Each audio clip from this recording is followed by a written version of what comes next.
मैं अपनी स्मृति बताऊं। एक बार पूज्य पिताजी की कथा हुई थी। नैमिषारण्य की बड़ी खतरनाक स्मृति है मेरी। तो पूज्य पिताजी महाराज की कथा हुई थी।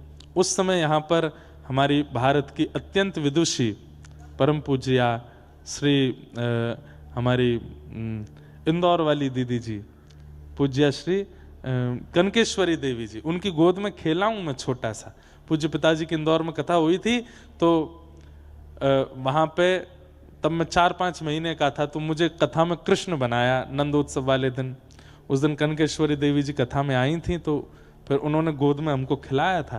फिर जब मेरी पहली कथा हुई तो वहाँ वो आई भी थी, तो तब उन्होंने ये स्मृति बताई कि हमने आपको गोद में खिलाया है। तो पिताजी की यहाँ कथा चल रही थी नैमिषारण्य में। उस समय यहीं इसी व्यास मंच पर कनकेश्वरी देवी जी की कथा थी। तो मैं यहाँ दर्शन करने आया था। तब मैं कथा नहीं करता था। पूज्य महाराज जी भी मिले थे। हनुमान जी का दर्शन करके मैं यहाँ पर भी कथा श्रवण करने आया था। यहीं बैठ कर के कथा सुन रहा था। तो यहाँ तक तो सब बहुत अच्छा था। फिर हम लोग गए नदी स्नान करने के लिए। ऊधमी तो हम हैं ही, अब थोड़े बहुत सुधर गए हैं। तो नदी में ज़्यादा जल नहीं था। तो हमारे एक मित्र हैं, वो भी आए नहीं हैं यहाँ पे। हमने और उन्होंने, एक हमारे ऊधमी मामा जी भी हैं, तो हम तीनों ने एक दूसरे से बात करी, चलो नदी पार करते हैं। तैरना थोड़ा थोड़ा आता था। अब मामा जी तो हमारे पार कर गए यहीं नैमिषारण्य में। आप भी थे हैं? हाँ, ये भी थे। तो मामा जी पार कर गए, ये हमारे संग में ही थे। अब जब तक पृथ्वी छुप रही थी पैरों से, बीच में पहुंच के हम ज्यादा जल नहीं था। हमको बड़े बढ़िया अभिमान जैसा हो गया कि अब तो हम पार कर जाएंगे। नेक और आगे गए, सोई बुक बुक आ गए। अब तो मैं भीतर जाऊं, कभी वो भीतर जाए, कभी ये भीतर जाए, तीनों एक दूसरे को पकड़े, जो पकड़े वो भीतर जाए। ऐसी बुरी हालत वादना। तो हमने कही, हे भगवान आज बचाओ, आज के बाद कभी नहीं ऐसा करेंगे। जैसे तैसे निकल के पल्ली पार पहुंच गए। अब यूं कहें इस पार कैसे आए लौट के। तो फिर जो तैरना जानते थे उनके हाथ बात पकड़ के जैसे तैसे वापस आए। उस दिन हमको साक्षात यमलोक दिखा था नैमिषारण्य में। तो बहुत बढ़िया से दर्शन वर्शन करे भैया। हमने कही पाप दूर करते हैं भैया, ये तो पूरा शरीर ही दूर करने वाला था तीर्थ हमारा। तो प्रणाम करके फिर हम यहाँ से निकले। हमें अमेरिका यात्रा पर जाना था। यहाँ के बाद उसी समय वीजा लग के आया था। पासपोर्ट का थैला बगल में रखा था। पता नहीं कहाँ रास्ते में प्रसाद पाया, तो पत्तल फेंकने के लिए दरवाजा खोले, याद ही नहीं रहा कि बगल में बैग रखा है। वो बैग भी गया, पासपोर्ट भी गया, उसमें पैसा भी गए। विदेश यात्रा भी उस साल नहीं हो पाई। खूब ढूंढे, कुछ नहीं मिला। तो हम बड़े घबराहट में थे नैमिषारण्य को लेके।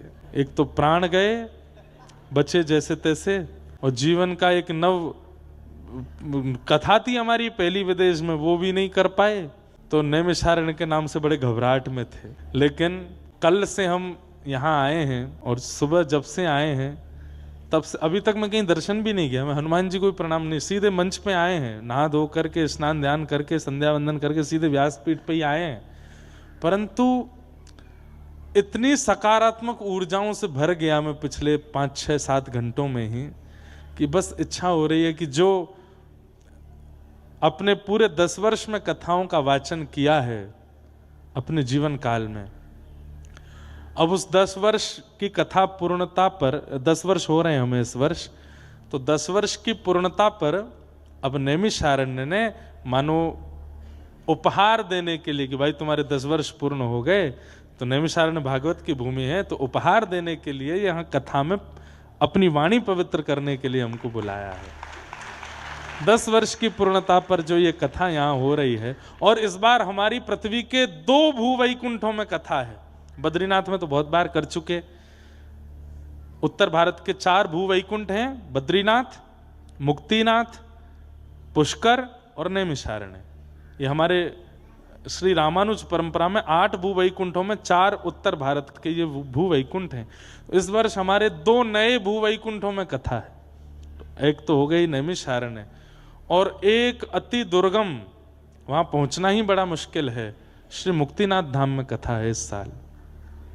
कैसे पहुंचेंगे भगवान जाने। वहां ज्यादा लोग तो नहीं जाएंगे, 50-100 गिनती के हम चुनेंगे जिनको वो जा रहे हैं वहां पर। हम चुन के ले जाएंगे। 10 सालों में जो हमको सबसे बढ़िया श्रोता लगे उनको लेके जाएंगे। हाँ, आप हाथ हिलाओ, जरूर लेके जाऊंगा आपको।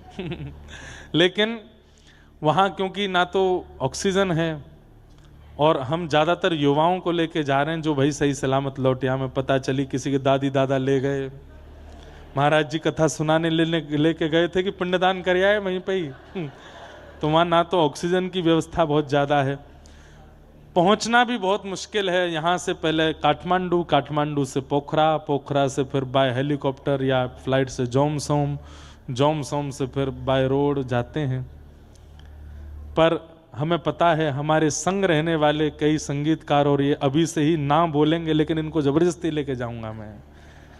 हम तो डूबेंगे सनम, तुमको भी ले डूबेंगे, अकेले थोड़ी जाएंगे।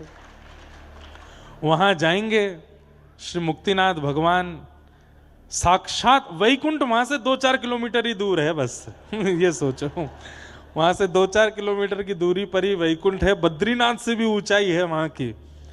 और सबसे बड़ी बात, साक्षात श्री शालिग्राम भगवान का प्रादुर्भाव स्थान, वहीं शालिग्राम जी प्रकट होते हैं।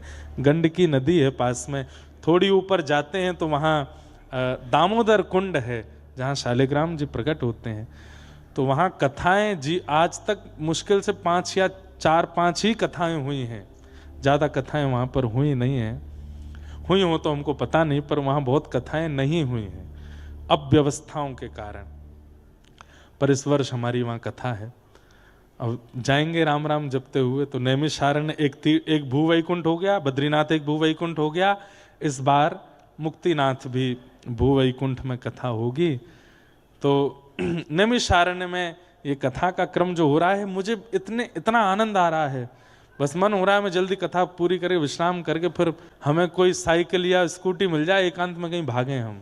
आनंद से यहाँ हम सुख लेने आए। 1 बजे तक आपके, 1 बजे के बाद किसी को नहीं मिलेंगे, ढूंढे से नहीं पाएंगे कहाँ गए। तो वो सुख भी तो लेना है इस भूमि का, इस क्षेत्र का, इस धाम का। तो आप सब भी वो लीजिएगा।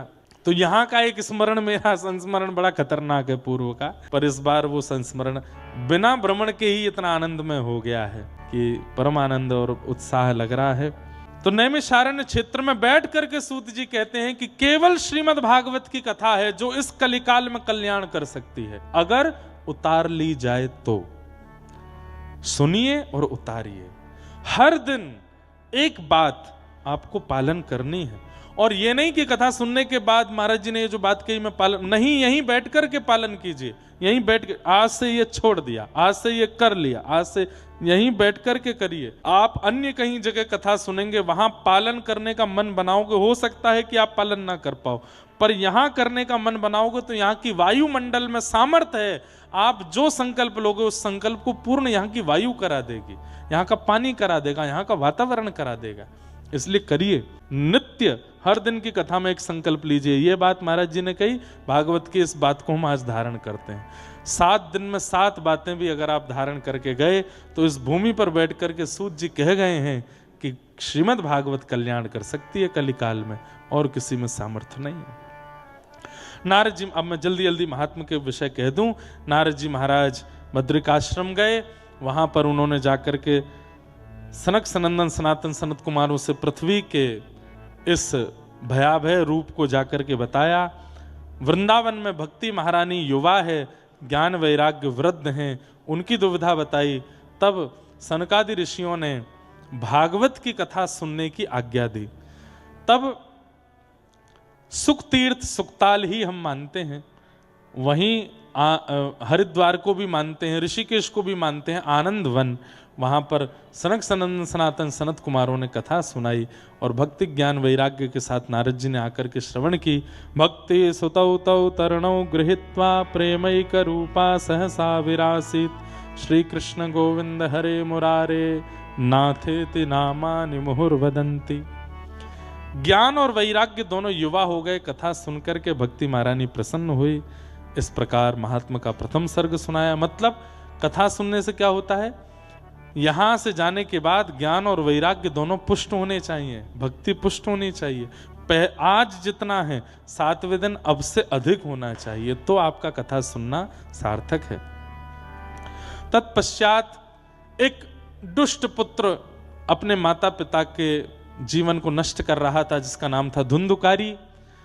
मरने के बाद प्रेत बना, लेकिन श्रीमद् भागवत की कथा सुनकर के अत्यंत भयाभय प्रेत योनि से मुक्त होकर के भगवत धाम को प्राप्त हो गया। इसका मतलब क्या है? कोई कितना भी भयाभय प्रेत योनि में क्यों ना चला गया हो, उसके निमित्त कथा श्रवण कर ली जाए, करा दी जाए, तो वो प्रेत योनि से मुक्त हो जाता है। एक बात ये तो सब जानते ही हैं, पर मेरे मन में जो बात आती है, श्रीमद् भागवत प्रेतों को मुक्त कर सकती है, तो हम तो जीवित हैं, हम जीवितों को मुक्त नहीं करेगी? हम तो जीवित अवस्था के, मुक्ति का मतलब मृत्यु नहीं होता बंधुओं, मुक्ति का मतलब जीवित अवस्था में कोई बंधन ना रहे, उसको मुक्ति कहते हैं। जीते जी हम सब बंधनों से मुक्त हैं, हम पर कोई बंधन नहीं है, उसे मुक्ति कहते हैं। आज बंधन में हैं हम। आप कहोगे महाराज जी हम जिसको सर्व स्वतंत्र कहते हैं वो सर्व बंधन है।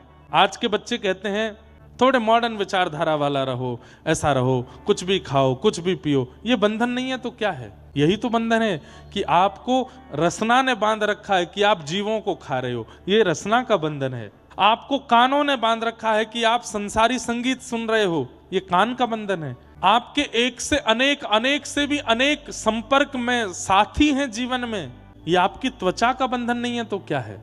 इन सारे बंधनों से मुक्ति, उसको मुक्ति कहते हैं।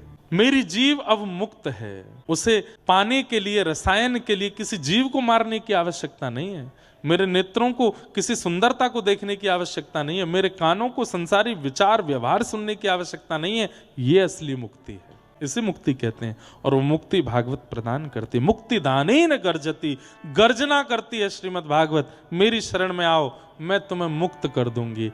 इस संसार के किसी विषय की कोई वार्ता, कोई दुर्गंध तुम्हारे अंदर नहीं रह पाएगी। इसलिए कथा, हम तो भैया हर दिन कथा कहते हैं, धीरे धीरे हम हो रहे हैं मुक्त। एक कथा में आप कैसे हो जाओगे? लेकिन हो सकते हो यदि ध्यान से श्रवण कर लो तो।